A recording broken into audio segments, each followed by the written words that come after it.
it might not be on your sheets, but we have actually one more panel after Wonder Man, and you won't be disappointed. We've got Seth MacFarlane and Alana Ubach from TED here to talk, so please stick around for that at the end, I'll remind, after we do the Wonder Man panel. But coming up next, we are heading to New York in the 1930s with Prime Video's Spider Noir. Nicolas Cage plays Ben Reilly, otherwise known as the Spider, a seasoned, down-on-his-luck private investigator who is forced to grapple with his past life following a deeply personal tragedy and as the city's one and only superhero. The show, which premieres on May 25th, is exec produced by Phil Lord and Christopher Miller. Please welcome Phil and Chris.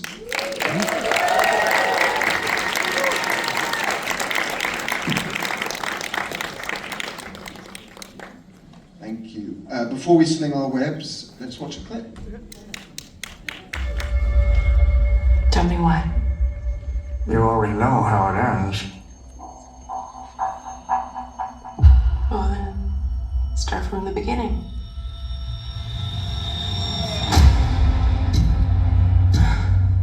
Ticks. Thoughts. Impulses. I manage to suppress them. Most of the time. What's going on, Ben?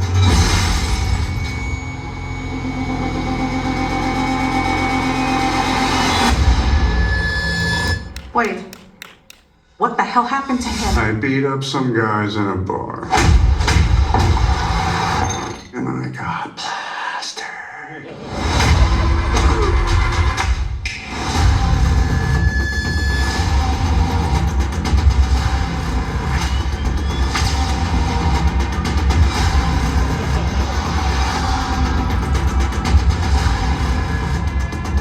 What are you thinking about over there? Bit of an existential crisis, if I'm honest. Struck a nerve, huh?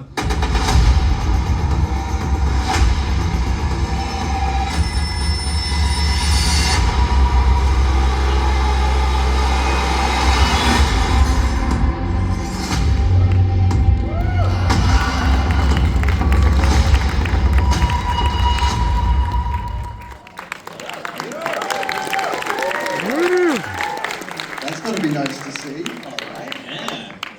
We're going to get into the two different ways to watch this in a minute. But you guys seem like you're having some fun with this. Give us the origin story of Spider Noir. The origin story was this was a character that we developed in the first Spider-Verse movie and had an amazing time working with Nick Cage. And when the idea of making a live-action Spider show came up, that this was the first idea that we had, because it felt like it was a contained universe, it was its own thing, being able to do something. Yeah, and a way to do something really different. I mean, like right, the hazard of doing this is that it just feels like all the other stuff. I think people know about us is that we're always looking to take these opportunities and use them as like a Trojan horse to do something really rad that you wouldn't otherwise get to do, like making a show entirely in black and white, to look like a noir, and to get, you know, like to get Nick to do this like really cool boutique television show, you know, is like really special. Interesting you sort of stopped yourself when you said this is a Spider show, because it's important to know that this is a standalone, this is not related to Spider-Man into the Spider-Verse, standalone story as we've just seen there, right? Right, it's its own thing. We didn't want to do something that's part of some giant web of interconnected series. This is just its own little jewel of a story. And It's a big jewel. I mean, by little, I mean an enormous jewel. It's the Hope Diamond of television. And so we called up our friend Ora Nuziel, who is the biggest noir aficionado we know. And he said he took to the idea immediately, the idea of like being able to do, you know, like a Humphrey Bogart type character, a detective story, but the detective happens to also have spider powers. So you knew you wanted to do the noir version of this. Yes. That was the core. That was the idea, was to do a noir show, and he actually he's right back to us saying like, listen, is it okay if he's like old and washed up as a character? Because I really relate to that type of a person more than a plucky upstart teenager. We're like, absolutely. Yeah, maybe it's somebody who's trying as hard as possible not to be this guy, like not to be a hero, and his big problem is that someone walks into his door and he falls in love, and he knows he's gonna have to use those abilities again and get hurt again in order to save her. That's the thing that I love about Noir, is like it's about people in impossible situations. And the thing that Amy Pascal always taught us about Spider-Man is it is not about flying around, it is about what's going on inside these guys and how challenged they are, trying to live their lives as human beings and also live their lives as heroes at the same time. And one thing that Oren knows a lot about noir is that it's not just an aesthetic, it's not just a vibe. It's, that kind of trap happens. A lot of people are like, oh, just give it Dutch angles and some hard shadows and smoky rooms, and now it's a noir, but really... As in, it's more than just the look. It's more than just the look. It's like the thematic elements, the storytelling, and he has an encyclopedic knowledge of all of it, and so does Nick. And they would just be like, let's do a thing from The Big Sleep here where he puts on glasses and pretends to be something, and they both know exactly what they're talking about. Yeah, I got it, and then they would just go right and do it.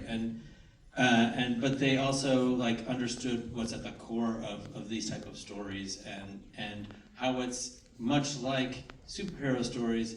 It's an operatic telling of these emotional themes. You mentioned Nick Cage there. I saw a fantastic quote where he said, he was taking his favorite Golden Age performances and he wanted it to be 70% Bogart and 30% Bugs Bunny. Very Nick thing to say. I think you can see he accomplished that.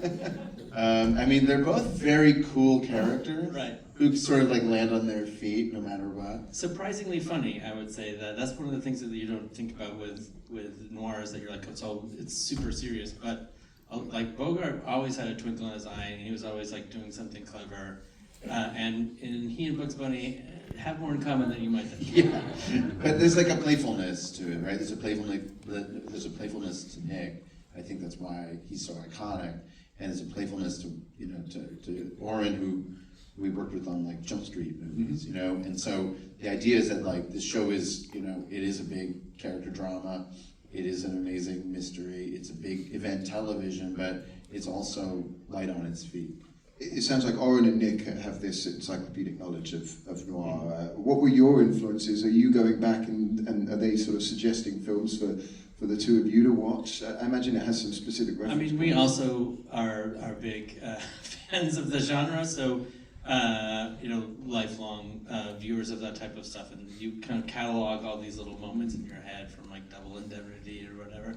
The Thin Man movies also have like this rat-a-tat rhythm to them that I think is really wonderful. And I think looking at all those movies, even though it's not all what it is, the cinematography is also really special in this show. And every director in town wanted to work on this because like what a great opportunity to be able to like do something super new and bespoke and intentional with the filmmaking, and not just sort of like just get some basic coverage and let's go like it is so often in television. Yeah, and so cinematic. The thing that I love about movies like Night in the City is like they're taking these like they're giving you a window into how you imagine like the underworld to be, right? Which is itself a little bit of a heightened thing. And then expressing that, the human drama, the impossible situations that people are in, and expressing it with high art. It's like we're gonna show you something like how the streets work, but we're gonna elevate them. And so elevating all those people and the difficult situations they're in, to me, is like really... Yeah, it looks beautiful, and as I said, you can watch it in both black and white and color. I watched the first episode in both, and it's fascinating to see the same episode in both different versions. Give us the story there. Who came up with this idea? How did you manage to persuade Amazon to let you do this? None of this seems easy. Yeah, I mean, the wonderful thing is like the commitment of Amazon to make this show and also make it look great in both formats. You know, we shot it, like the LUT on set was black and white. That was the first place we wanted to start, but we always had this idea of like, what if we like did the colorized version and made it also look like an antique format? You know, not every noir is in black and white.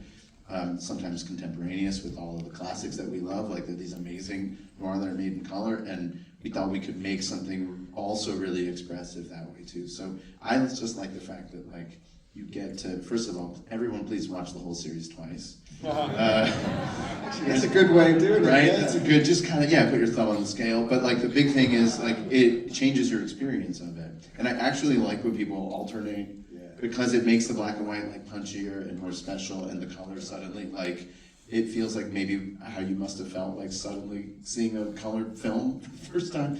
And often the other thing that's kind of nice is like often you would see, you know, when you're like doing a double feature, these like sometimes like the noir were done a little less expensively and done in black and white, and then you'd see a color feature. So I also think it's kind of germane to the time period. And it was a big extra challenge because when you're like doing even costume design, like things that you think look normal, then you check it out in black and white, you're like, uh-oh, that doesn't work, and then you have to switch it out and change the contrast of certain things. And then you also be like, okay, this works great for black and white now, but uh-oh, it doesn't work for color. So being able to have costumes, the sets, the wallpapers, just the whole thing is this beautiful, beautiful, sumptuous colors that were on set, but then we're also trying to make sure that they all worked really moody and clear storytelling in black and white. Tracy costume Yes, design is like unbelievably talented. We've worked with her before, and like, and what you're seeing, like we're like being so cute and capricious. Like, wouldn't it be cool if it was like there was so much commitment from like every department to pull this off, and it took time and effort. And thank you, Amazon.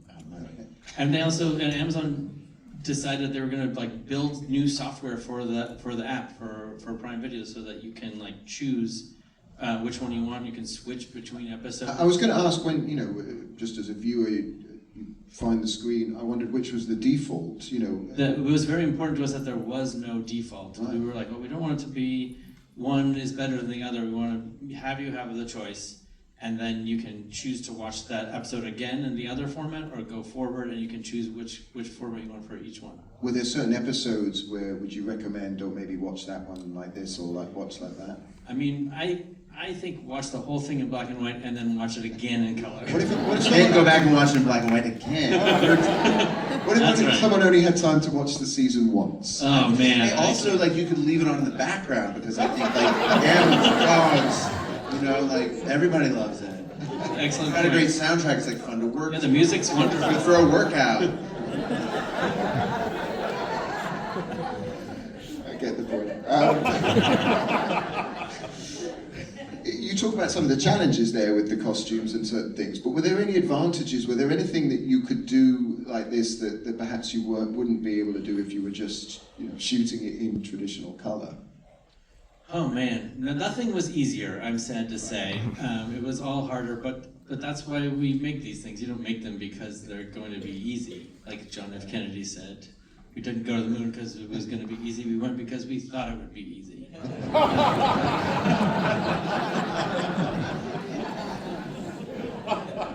Yes, no one ever walked out of, like, something and, like, turned off the television and were like, that show was so efficiently made. You've got to see it. The economy. And even the color timing on the color version took a very long time. It was each shot had to be bespoke, done like it was like a combination of 3-strip Technicolor and silver print and colorization, so that it had this very specific time period and this feel. It didn't just feel out of the box. And thankfully they were supportive of like trying to do it. And when we showed them what was possible, everyone got excited. And then when we didn't hit that, they were like, you have to push even further. And like a studio doing that is like... We were very confused. Yeah. Do you think the fact that it's in the Spider universe gave them a little bit more confidence that people are going to approach this in a way that if this had been a brand new original story, it might have been harder to. Right, like it's a Trojan horse that we snuck in, like a beautiful story in a superhero shaped box. Yeah. Yeah, I mean, it gives